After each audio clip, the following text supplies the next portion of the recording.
The U.S. Food and Drug Administration sent a warning letter to Pure Indulgence Aesthetics, accusing it of using illegal, off-brand Botox on patients. You know how I've been saying that if you pay $8 a unit for a Botox on Groupon, there's no way it's the real thing? I think that's the scam that these people were up to. So first of all, how did this story start? I first heard this story last week at the annual AmSpa meeting in Vegas, where a speaker from the FDA told this whole story in a lecture about FDA regulations. And boy, did he get a lot of attention. So somewhat of what I'm going to tell you hasn't been in the media yet, but the FDA guy giving the lecture had some really interesting details. So what happened? In April of this year, so this month, 2026, the FDA got a tip that a Medspa in Texas was ordering much less Botox from AbbVie, which is the owner of Allergan. That's the maker of Botox. They were ordering much less actual Botox than they were injecting. And I'm not really sure how they knew this, but we'll get into this. I think I know. They investigated, and indeed, the orders for real Botox were slim. And the spa reported in its medical records that many, many more people got Botox than these orders could account for, a lot more. So, as a matter of fact, they were long time running Groupon ads for Botox. So, what happened? The FDA found enough supporting evidence that they ended up raiding the clinic. It was a full-on surprise raid. And lo and behold, they found unmarked vials in the garbage. Yes, they went dumpster diving at this spa. Okay. So they found all these vials that had no label on them. And when they analyzed them in the lab, there was actual botulinum toxin in it. So who tipped off the FDA? We don't really know. And the lecturer didn't say. It could have been Allergan itself, because they know who orders the real stuff and they can follow the Groupon breadcrumbs. But I don't know for sure that it was them, but I know they're following that. So I know I've talked about this before on the podcast, and I mentioned in my book, there is a place that I know of generally here in the Seattle area that was running a Groupon ad for years for Juvederm. And the Allergan rep told me, oh gosh, they haven't ordered Juvederm in years. And I'm like, well, how are they running a Groupon? Because they had a sign at their front desk when someone came in to redeem that Juvederm Groupon. The sign said, why rent when you can buy? And they would upsell them to a different product called Bellafill, which of course I'm on the record as being completely opposed to using Bellafill because it's a non-dissolvable filler, but that's another story. Anyway, it's not hard to imagine that Allergan has been following people who run Groupons for their own products. And Allergan knows that nobody can afford to do that. So there's got to be something going on. But anyway, I don't know for sure if Allergan tipped off the FDA. After the raid, the FDA issued a warning letter to Pure Indulgence Aesthetics in Southland, Texas.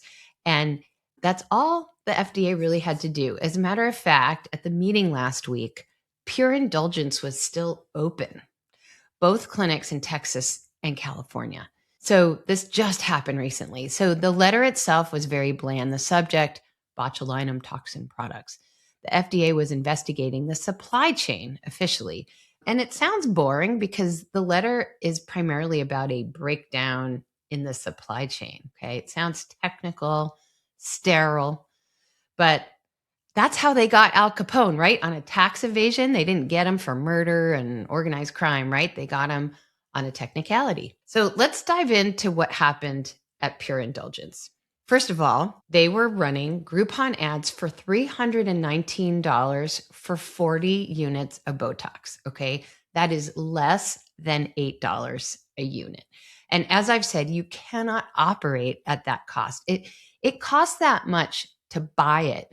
And the supplies that you need to inject it, I mean, you would not be able to pay your rent or your insurance or even your front desk person or even the injector to inject it at that price. Plus, the way Groupon works, they take a huge percentage of the price that the consumer pays. So if you sold real Botox at that price, you would be hemorrhaging money. It makes no sense unless you're using fake Botox. Then possibly it could be very lucrative, assuming it works and you don't lose people because it doesn't work, right?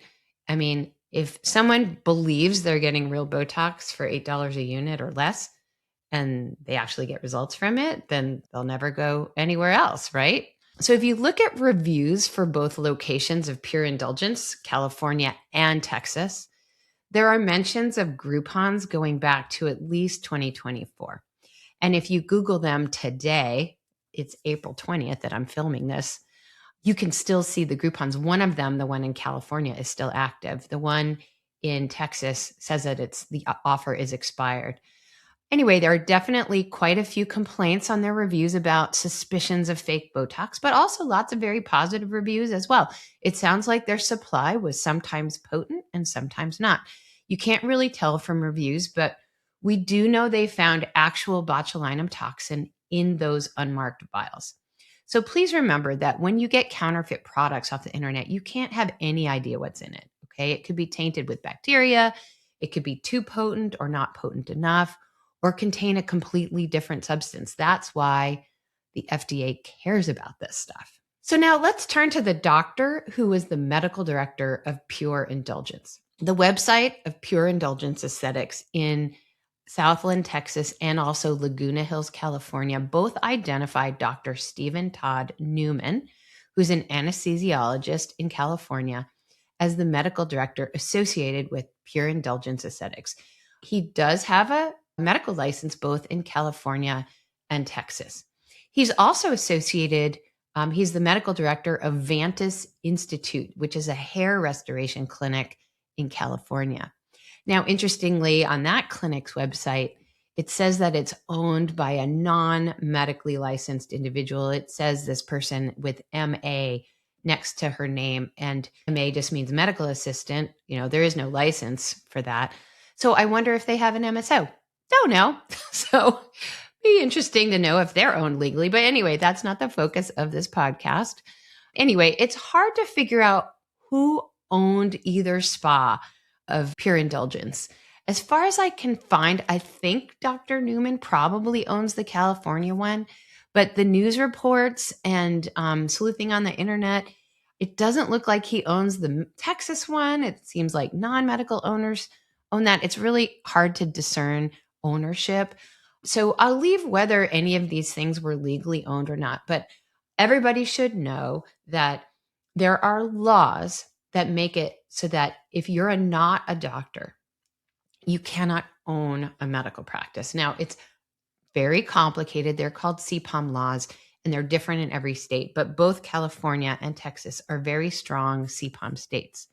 So if you're not medical, if you're just a business person, you have to set up a MSO, complex kind of legal situation where you can own the spa-like part. So I'm not going to get into, I have no idea whether these places are legally owned or not, but knowing that there are many, many med spas out there that are not legally owned, I think that's important.